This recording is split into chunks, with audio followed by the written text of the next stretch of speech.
Hey guys, welcome to another episode of the Hive with Us podcast. This is our Hive Health, hashtag Hive Health, where we like to cover things like such as mental health, because I think that's a place that entrepreneurs don't focus enough in. And also what we can do to maintain our mental health and how we can help each other as a community, not only grow financially, but spiritually, and also just like anything else that pertains to what we do in this space. So today we have a special guest on here. She's becoming a really good friend of ours. Her name is Ashley Ray. She's a mental health practitioner out of the Dallas area. Yes, sir. And yeah, I'm really excited about today's episode. Everybody knows Daniel on here, my co-host, or maybe I'm the co-host.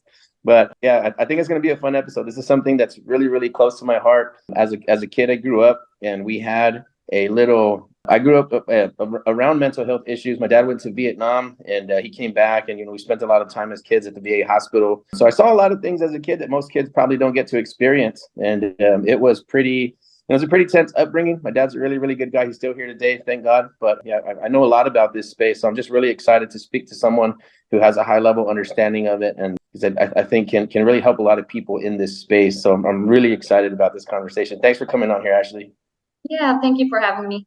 Hey, so I'm really excited to learn about what exactly it is that you do. You said you had some really niche approaches to this space. So if you could just take maybe 2 seconds to give us a little bit of background on yourself, and then kind of how you got to where you are today practicing in this space. Sure. Well, I feel that I'm pretty lucky in that I get to work in the area of where my passion is. So I knew from a young age, I was probably 12 years old when I was going, why do people respond differently to the same event? That question had me searching and seeking. I was also on a spiritual quest at that age, which led me into the study of psychology. Went on to get a master's in clinical social work, continued my deep work and my own personal healing work along the way. Ended up studying also Eastern modalities of healing, yogic approaches, meditation approaches, and then indigenous forms of healing like shamanism that I still study today. And now I have a wellness center out of Dallas, Omen of Wellness, that is it's a holistic wellness center focused on mental health. So we're looking at how do you tap into the unique ways that people want to heal and provide a wide variety of types of services and ways of healing to help them achieve their goals or get to where they want to get to on their wellness journey. Well, first of all, I just wanted to say thank you for what you do. Like, just hearing about this, I feel like tearing up already. Like I said, it's just something that's super close to my heart. And I feel like these people don't have a lot of places to go, right? So somebody that has a large plethora of tools to draw from, I really honor that, because right now, the way that things are in the healthcare field is they're so ready to just hit you with medication before finding out what else is in there, what else is going on in there. So I appreciate what you're doing, and I'd love to hear about the different types of approaches that you take and what you kind of have to offer. Yeah, we specialize in trauma, anxiety, and spiritual crises. And today, the go-to approach for beginning to deal with trauma and anxiety is somatic forms of therapy. These are body-based approaches. Previously, cognitive behavioral therapy was the go-to approach, but there's a lot of pioneers in the field, Peter Levine, Stephen Porges, Dr. Basil van der Kolk, that have done a lot of research on how the body impacts our emotions and thoughts. And what we saw is that when trauma has taken place, it's not just a mental emotional issue, but there's a imbalance in the nervous system that's there.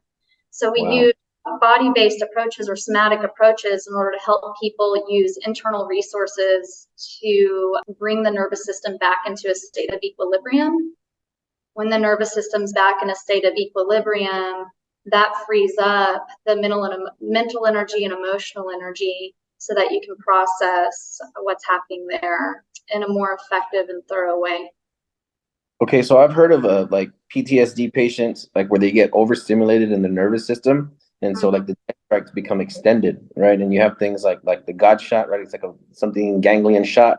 So is that something when somebody has an overstimulated nervous system, is like an actual overgrowth? Is it physical or is it a mental thing, or both? This show is sponsored by HiveMind CRM. It is more than just a CRM.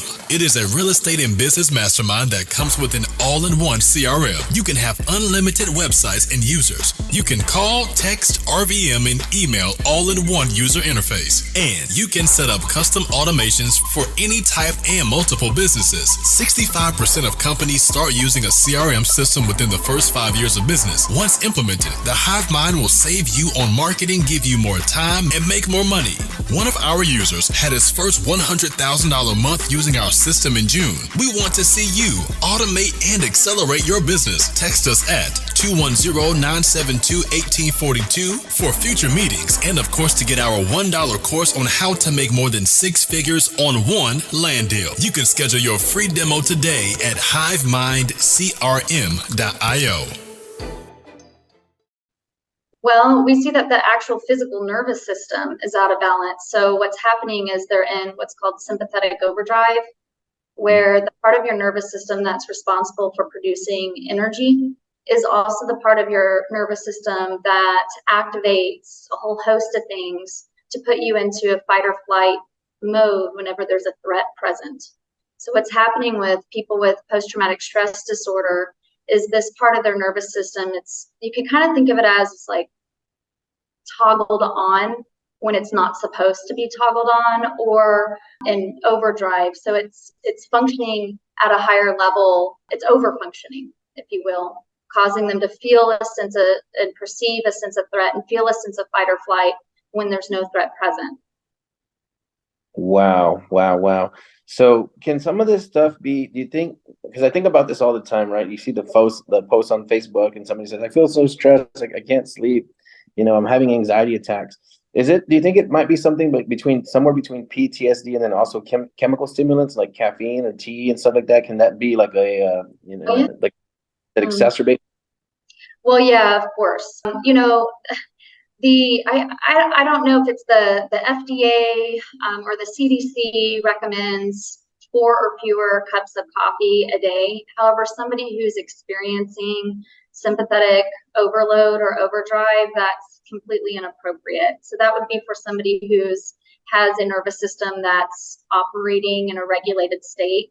But with somebody who's experiencing post-traumatic stress disorder or anxiety, they have to reduce stimuli, because certain stimuli activate your sympathetic functioning. This sympathetic functioning is also needed just to get us out of bed in the morning or to cause excitement in our system so that we can stay awake, right? But what's going on is it's overactive. Okay, so somebody comes in and they say, hey, I'm feeling overstimulated, I'm having anxiety, I'm having panic attacks, I'm having these things. Where do we start, like as far as like a breakdown goes, where like maybe I don't know if it's even called a diagnosis, like how do we put these people into a certain category where we can say, hey, you're probably experiencing this, but it's not this. Like how do you walk them down that? Is it just through asking questions or conversation, or what does a test look like? Yeah, that's a really good question. And I feel like this is something that my agency does really well and we pride ourselves on, is having appropriate assessment and conceptualization of the case and treatment planning around it before we actually begin to intervene. Really understanding what's going on is important. And so, yeah, a battery of assessment questions to get a sense. There's also specific clinical tests like the PCL5, which helps test for PTSD, that you can run. But finding the exact diagnosis, like to put a label on it, isn't so important. Getting an understanding of what their experience is in their daily life is what's more important.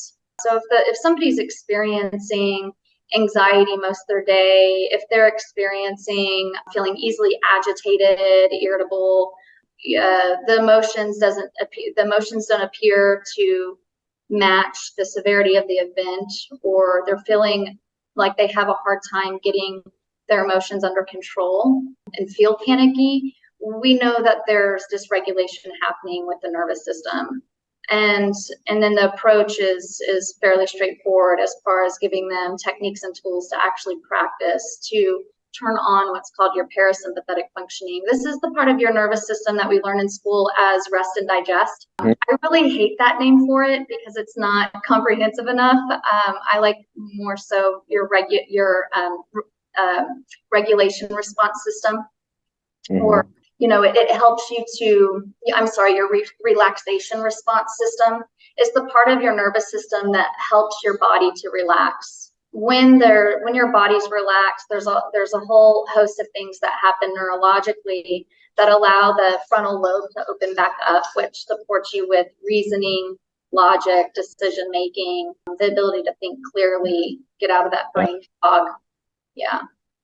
I love that. So naturally, right, and I've done a lot of studying like on Ayurveda and lots of different types of forms of meditation, fasting, and I do notice like even in business, like you'll hit this place of overwhelm, and yeah, meditation is very, very powerful, and I think it's something that's massively underrated in today's society because it's always about more and more and more, go go go.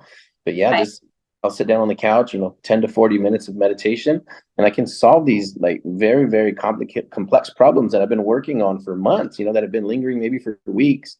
And in a good 20 to 40 minute just meditation session in silence, I feel like sometimes the answers come all by themselves without any of my own participation. So it's pretty fascinating. Exactly. That space of stillness, silence, and space. There's a Tibetan word for it called shine. It's when those three things are happening simultaneously. When you reach that stillness, silence, and space, and there is where your own intuitive healing wisdom begins to show up. I also want to go back to that. You mentioned, where does some of this overstimulation come from? The foods that we eat make a difference, but also our biology makes a difference. And so one thing that we offer is genetic testing. And it's really cool what we can do with genetic testing now. We can actually look to see if there's any mutations in the gene sequence that makes somebody more susceptible to going into a sympathetic overdrive. We can see mutations that make them less resilient and then actually provide supplementation in order to buffer that. Oh, well, that's something that I've never even considered, right? Because I think about childhood trauma. I'm sure there's something that has to be like genetics, right? If mom does things that dad does, or the kids do something that mom does or dad did, but it's not something that I've ever heard said out loud. Yeah, so if you have like some kind of gene mutation or something like that, then that might be the cause of why you have that same nervous system, that same nervous tick, maybe mom or dad had. Do you think we're gonna things like that with like this CRISPR, like gene editing? Can we get that deep at some level sometime in the future? Gene editing, I'm not too sure, but as far as tapping into the neuroplasticity of the brain and recognizing that, we used to think that our neurological structures were more stationary, but we now see that we can change the neural pathways within our brain. And we can even trigger on and off certain genes. I think that we know more about how to trigger something as active than to deactivate it. But speaking of that shine space of stillness, silence, and space, when you're there, the brain's very pliable, and you get to tap into that neuroplasticity. So this is why things like hypnosis works, or also why children are so impressionable, because they live more in that relaxed and receptive state. So the world creates more of an imprint on them. So when we move into meditative states, it can actually be a way of, to get there, you're doing a little bit of removing, taking out, emptying the mind, emptying the body, settling the nervous system. But that's once you're there, you can put in, and you can tell your cells, you can tell your brain how you want to be thinking moving forward. You can tap into new emotional states that you want to actively generate in your life, new behaviors that you want to be drivers in your life, new mantras that you want to have stick with you as you move through life. You can create new belief systems when you're in that open receptive state, actually rewriting the neural pathways. And I really love that idea of neuroplasticity, and you don't have to be the person that you were yesterday using certain tools and techniques. And I really do love that. So is this more through like the coaching and breathing techniques and things of that nature? I'm imagining there's some sort of like herbs, possibly medicines that a person can use to get there a little bit faster. Can you kind of touch on what some of those therapies might look like or sound like? Yeah, and when I have somebody come to me, I'm really looking at what do they, first off, I'll give them a whole list of things to say yes or no to. Are you open to this, and this? Because I want to go in a direction that they feel naturally called. Go in a direction that people feel naturally called towards. There's something in their spirit that's already resonating with that. And so they're going into it with greater openness. And that openness makes a difference. So like in my center, there's yoga therapies, which is tapping into body movement, posture, mudras, how to hold the hands, different nerve endings to stimulate. There's breath work, there's meditation. We have even just teaching somatic skills, which are ways that we've learned to stimulate the vagus nerve. The vagus nerve is the largest nerve ending point responsible for stimulating your parasympathetic functioning. So there's this whole key term now, vagal toning, to tone the vagus nerve. Never heard that term. Then there's massage therapy, and we've got like a trauma release massage therapist. So there's dance, art, different art types of art practices, meditation, sound, drumming, all sorts of things that can be used in order to help regulate the nervous system and get to that place of feeling centered and like you can hear your own healing intuition speak. Wow, that is powerful. I love you didn't say anything about, and I'm sure there's a place for it, but you didn't mention, medicines and things like that. I like the idea that we can, change our nervous system or activate neuroplasticity through just things that we can personally do. Like this morning, I woke up feeling great, but I felt a little groggy. So before I did anything, I put my shoes on and I walked around the block, right? And I got my heart pounding. I was sweating. And as soon as I walked through the front door, I felt amazing. Like I wake up feeling good mostly all the time, but like today, there was just a little bit of extra slowness there. So I just walked it up. It felt great, just with some oxygen, some sun, and some sweat. And I walked out the door feeling like I had gotten an incredible workout. Usually we'll go biking for like 10 miles or I'll go to CrossFit in the morning. But today it was just a nice walk, and I actually felt amazing from it. Yeah, so if there's sluggishness, it means that the sympathetic side of the nervous system is underactive, and there's a whole host of reasons that can be. And then, exercise can be really important for that. Also, early sun helps you sleep better at night. It helps your melatonin function better in your brain and produce better in your brain. So that early sun's really good. Type of exercise matters. Like somebody who's in sympathetic overdrive, we wouldn't want to take them through HIIT, which is the high intensity interval training. We wouldn't want them to be doing power yoga. You'll hear a lot of things about how these things are really great for your nervous system. It's sort of, you really got to look at it on an individual basis, because what's happening there is you're stimulating both sides equally, and the sympathetic a little bit more, and also burning off some energy. But if there's a too big of an imbalance, then you would want to steer away from those activities and do more restorative types of exercises. We can also see this in the genes. Is somebody going to respond better to power exercises or endurance exercises? We can see what type of herbal or supplemental remedies their body will respond to. I always sort of hesitate to list off various supplements and herbs that help with certain general conditions, because it's not the same for everyone. And I'm a very big advocate of check the genes first. Like 5-HTP can be really great for anxiety, but for some people it'll make them feel more anxious. But one that I find that pretty consistently across the board tends to work really well for people is just getting on adaptogens if they're experiencing problems with agitation, anger, anxiety. Adaptogens help the body to metabolize stress. They're like, it's different medicinal mushrooms, not the psychedelic kind. But hey, that's great for yeah. So maybe, and again, like I said, we want to stay away from just calling out random adaptogens, because then people are going to be like, I'm going to try that without finding out what's going on first. But just simple, like maca and different types of mushrooms, stuff like that. Yeah, lion's mane and ashwagandha, rhodiola. There's some things that have a combination of adaptogens. Again, different bodies are going to respond more favorably to some than others. So sometimes a blend can be wise. Okay. I wasn't going to jump on the ashwagandha bandwagon, but I just heard it on so many different podcasts and mental health stuff. I decided to try it, but I took like one pill and I felt amazing all day long. I'm talking about like the best day you've ever had. So I don't take it every day now. Like I take it like once every 14 days because it's like I feel like it's so powerful. I think if I do start taking it daily, it's going to probably lose its effectiveness, but it works so well for me. I don't know why. Can you take any guesses? I'm like the type of person where if I have over a half a cup of coffee, I'm like climbing up the walls, things like that. So I'm just kind of curious, like, what do you think's going on there if it just puts you in an excellent mood? Yeah, and I'm not a functional medicine doctor, so I don't know about all the inner workings of it, but what I do know is that it's helping with your gut health for one, and it creates a balance in your energy system. So it's like, so you're going to feel more restored. It's going to support your mood. When we have a balanced energy system, we have a balanced mood.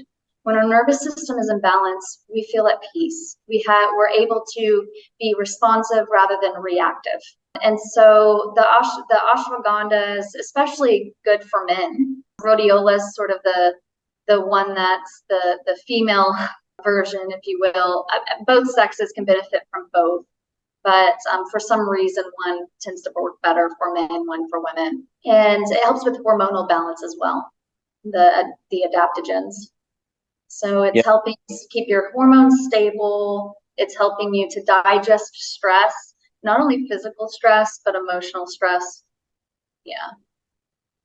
Yeah, I'm really big on experimenting with things. I've been a little more probably haphazard. I feel like I'm some kind of like mad scientist when it comes to health in that regard. Like I said, because I've tried everything, right, from having this traumatic childhood to see like what what makes a person feel better, and then something people say are great for you, they don't make me feel so good, right? So now I have this like herb cabinet, it's huge, and I use them more selectively, like medicines, more so than like supplements, where you just take it every day. And like I said, because will lose their effectiveness, but I'm really big on that, and I'm a big believer myself because I think adaptogens and supplements have changed my life, and I feel like now my nervous system functions at a very high level, very hard overstimulated, right? Unless it's chemical, but even like in a stressful environment with lots of moving parts in a business like ours, I feel like I can remain relatively calm, based on the load that I'm experiencing, the workload I'm experiencing, and I think I do owe it to these different types of. Absolutely. It's pretty difficult to be an American today and not have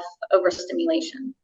And that overstimulation creates an imbalance in the nervous system. Like you said, everything's bigger, faster, better, stronger, newer. That is revving up our sympathetic functioning. And when we're just kind of hanging there on a daily basis, then there's going to be breakdown that begins to occur. Yeah. Hey, Ashley, let me ask you, do you have a specific area that you feel like you excel in, like something where you feel like what you do in your practice, stands apart from maybe other practices, or just something that you feel like you're really, really good at, and that if somebody was having a certain type of experience, that's something like you specialize in?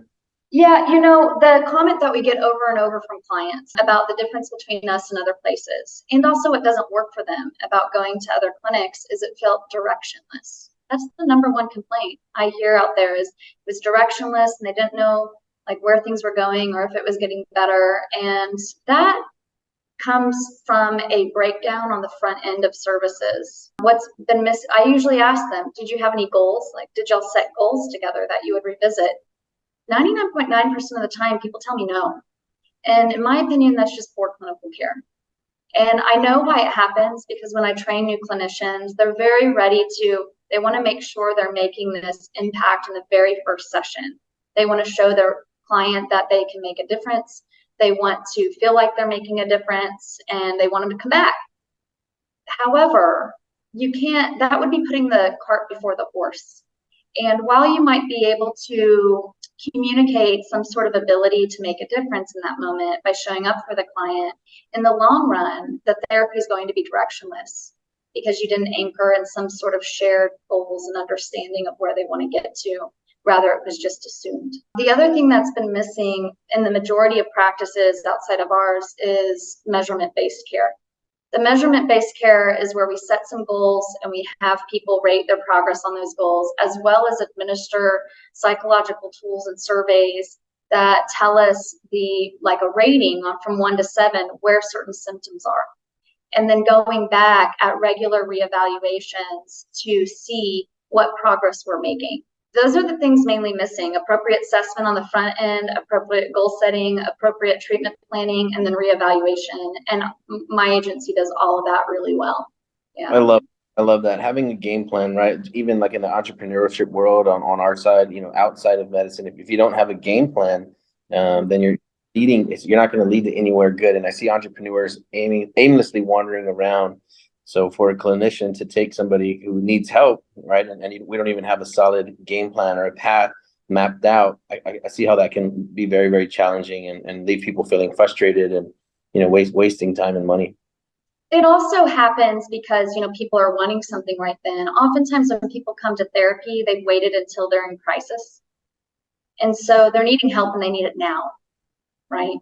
I can't help you if I don't intimately understand the way that you work. I can't help you without really understanding the things that you value, the beliefs that you hold, the kind of person you want to be, the life that you want to live. The life that you want to live might be different from the life that I want to live. And so just to jump in is sort of making assumptions about the life that they want to live. So it's really important to me to understand what makes people tick. And once I understand what makes people tick and where they want to get to, then it's pretty simple for me to say, here's the steps that we're going to take to get there. So it's the process is grounded. And that's actually really helpful for people who experience a lot of anxiety as well, because a lot of anxiety can come from the unknown. So when we lay things out for people and show them exactly how we're going to get from point A to point B, the unknown, therapy is demystified. They have an understanding of when they come to session, what we're going to be focusing on. So it's not just a rant session or a venting session of what happened this past week that was upsetting to me. We're actually focusing on getting to the heart of some challenges and making incremental steps towards improvements in specific areas. I'm so glad there's people like you out there that care about this space. And like I said, I remember just feeling so helpless with my dad at the VA hospital. He had to be checked in for 2 weeks or 30 days. And, we hang out with him for an hour at a time. And just like, I just wish somebody could help him. It seems like if you're in the system, I'm sure those people have great intentions, but maybe they don't have the tools. Maybe they didn't, go deep enough like you have. So I just forward for that. Yeah, oftentimes what's happening is especially when you're engaging with large systems like hospitals and what have you, they have their protocols, they have their pre-existing programs. This is what everybody goes through. Everybody's going to go through this particular treatment regimen. So the individualized care piece is taken out of it. Mm-hmm. It's essentially when somebody's coming through the front doors, and I've worked in a psychiatric setting, it's, do you qualify to be here or not? And then once they're there, the way people move through the system looks pretty much the same. So it might help a large majority of people, but what about the outliers? What about individuals that aren't going to respond to that particular way of applying healing methods? That's where it becomes really important for me to do those, to take that time in that assessment process to understand each person's individual needs. And I'm also looking into what is the way that their spirit wants to heal. What does that person already know about what's going to help them and what direction they want to go? I love that you use that self-anchoring technique to say, like, hey, look, I'm not going to take you where I want you to go. I want you to take yourself where you want to go. And I think that's so beautiful. I think if we start there, then it will make things a lot easier. And it makes a person, easier, because essentially what they're doing is they're navigating those hallways in their own mind, right, with your guidance. So is that you're not sending them where you want them to go. You're sending them essentially where they want to go and where they think they belong. Mm-hmm. Yeah. It's really client-centered, truly client-centered, and trusting that their body, their mind, their heart wants to heal and knows how to heal. We all carry ancient wisdom around what helps us heal. And our ancestors had wisdom and information. That wisdom and information is passed through our DNA. And when we get still enough, quiet enough, we can begin to hear and understand what's going to help and how we're going to heal. I love that. I can hear the passion in your voice with the phrases that you use and the words that you say. Mm. Such a cool space to be in. I'm just really glad that you're doing this. I could see you doing this on a very much larger scale, right? Through podcasting and through social media. And I hope you really run with it. I really hope you do, because it's something that's so important. I mean, I don't have to tell you because you're the one that's working in that space. But I love the idea of the marketing. It's like powerful messages need to be expanded, and then those negative messages need to be extinguished. And through marketing, I feel like we can fight back. We can fight the good fight and spread the good news. Yeah, and understanding that, we have statistics and we have information around certain evidence-based practices that work. It's important to understand, though, when reading research and learning about these practices, that there's always outliers. There's always a standard deviation to the mean. So maybe kind of on a plot, you have, the majority of people are responding well to a particular intervention, but then you have those that are outside the average. What are we doing for them? And the only way to get at how to support those individuals is to intimately know and understand who they are on a psychological level, on a spiritual level, emotional level, physiologically. So, that piece is really important to me as well. There is a big thing in ethics as a mental health provider to providing evidence-based practice alone. And I see the value in that and importance of that. And most of what we do is evidence-based practice. However, we maybe need to be a little bit more creative about how we're applying certain methodologies and how we're assessing whether or not somebody is actually one of those that is part of the average, or if they're somebody who is falling outside, that's falling outside of the norm. Okay, yeah. So maybe we can touch on that for a second, and then also I want to touch on which you've used the word quite a few times, and this is something that I really love to talk about, is the spirituality, right, and that growth. I think that's very important, not only for mental health but also for entrepreneurship. So I want to touch on that, but quickly, I just wanted to ask. So, what do you do when you find somebody that falls outside of quote unquote normal parameters? Is this something like that's collaboration? Like, do you have colleagues you can call upon, or other people where you can say, hey, I'm experiencing this with this client, and we're trying to get them to the next level? So what happens in that area when you come across something you've never seen before, or something that's kind of an unfamiliar space? Yeah, well, first of all, we have an initial screening. So we have an initial consult with folks that's free of charge, that allows us to be able to determine what are the primary concerns that they have. So it's very rare that happens. And then this is the benefit of working within a team. And it's the benefit of sole practitioners as well, to partnering with centers where they can have a team where they can do consultation with. I mean, every Friday, my whole team gets together and we do case consultation together. So we're able to learn from each other. We're able to support each other with the work that we do, provide feedback, provide new ideas. Sometimes we get into deep philosophical discussions about human beings and psychology that's relevant to the work that we do. So we're growing together, and it's one of the benefits of having a center and not just being a sole practitioner. You have a little hive mind of your own going over there. Yeah, and it's one benefit that people can get from working with a center like ours. Now, granted, it might be less expensive when you just go to a private practitioner, and I don't want to knock that way of doing things. But there are definitely benefits to going to a facility that's integrative, because there's a team there that's collaborating together to support your care. Yeah, I think that's so important. And if it's something as important as mental health, then that might not be the time to hit the dollar menu, right? Yeah, I really discourage young practitioners from going out and starting their own private practice too soon. I actually, interviewed a lot of people, hired folks over time, and it's all too common, actually, that somebody does that and then they come back in an interview with me. They're wanting to discontinue their private practice and start working for somebody again. And, what's the reason why? Well, I need case consultation. I need clinical supervision and clinical direction. I have nowhere to go whenever I'm feeling stuck. So they'll oftentimes then decide to join a family again. Clinical. Yeah.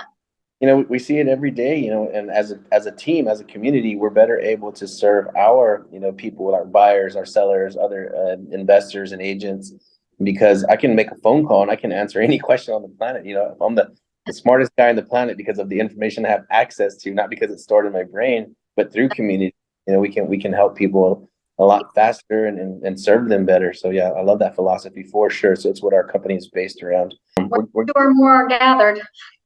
Oh, I love it. Okay, yeah. So let's touch on that real quick. We have 6 minutes left, so let's race to the finish line. Okay. Okay. Spirituality now, right? And you just used that quote, which I absolutely love. So, can you give us a 3 to 4 minute wrap up of how you use spirituality in your practice, and when do you feel it might be necessary? Oh, maybe. Man, this is a huge topic. It's almost hard for me to pick a direction. I consider myself pan-spiritual. I have studied the great world religions. I draw from them. I have a Christian background and foundation. Also very, very knowledgeable of Buddhism and its practices, and love it, and Hinduism and shamanism are probably the ones that inform me the most.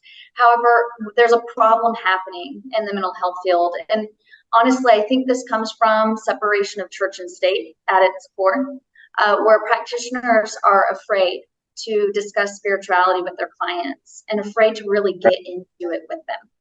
Incredible. What a damaged spot in our mental health system.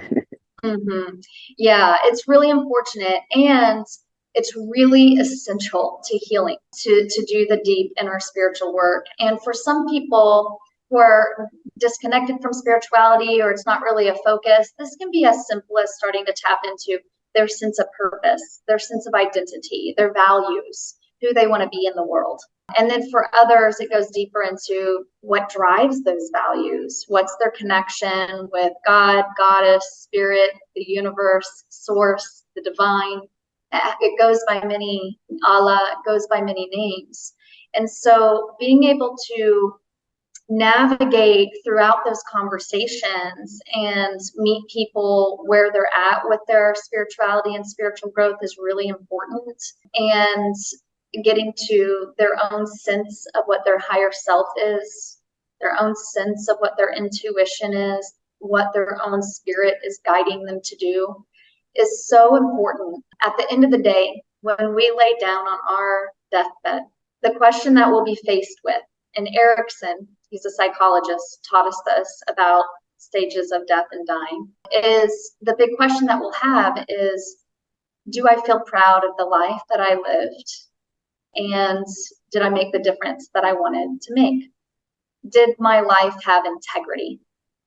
So to start to get at the roots of that integrity, where it comes from, what constructs it, and what holds it in place is so important. And that is spiritual work. And I love this. I'm absolutely this is a space that I'm very passionate about. As much as I love, counting protein and doing all those things, making sure your macros are on point, and juice fasting. Right, I just finished up a 10-day juice fast myself. As much as I love the spiritual realm, I mean the chemical realm, I think the spiritual realm is even more powerful, and I wish people would visit it more often. So I love that you integrate that into your practice. We can probably do a 2-hour podcast and spend an hour talking just about that, but we're out of time. Can you tell us where people can find you and connect with you? We're definitely going to do this again, 100% for sure, very soon. And I think we should probably, we'll make it a little bit longer podcast so we can go a little bit deeper on the spirituality side of it. But where can people connect with you? How can they find you? How can they inquire about your services and those kinds of things? Absolutely. So the name of the business is a mouthful, Om Integral Wellness. It's AUM, stands for Awaken Your Spirit, Unify Your Life, and Manifest Your Dreams. So Om, AUM, Integral, INTEGRAL, wellness.com. We're also on Facebook and Instagram. And then, by going to our site, you can easily just click a, schedule free consult and get on the phone with us. get our Calendly, schedule a call, and then we can talk about what's going on for you. Yeah. Well, Ashley, you've made me a believer. I absolutely love talking about this stuff. Like I could have went a whole nother hour without even trying. So yeah, I hope we got some great content out of here, and if we can start to integrate some of this into your marketing, I'd be honored to help you drive the message and just work on pushing more people towards your business, because I believe this is a massively underserved market, and it's time for us to right that wrong. So thank you so much for the work that you're doing. Yeah, Anthony, thank you so much. I really appreciate your time. This was really fun. Like I'm telling you, like you got me. I felt like crying. Like I felt like I'm getting tingles. So this is going to be amazing. I'm so happy to be doing this with you. I'll see you soon. Okay. Thank you for coming on. See you soon. Bye. If you like this video, go like, subscribe, and please follow us for more informational content.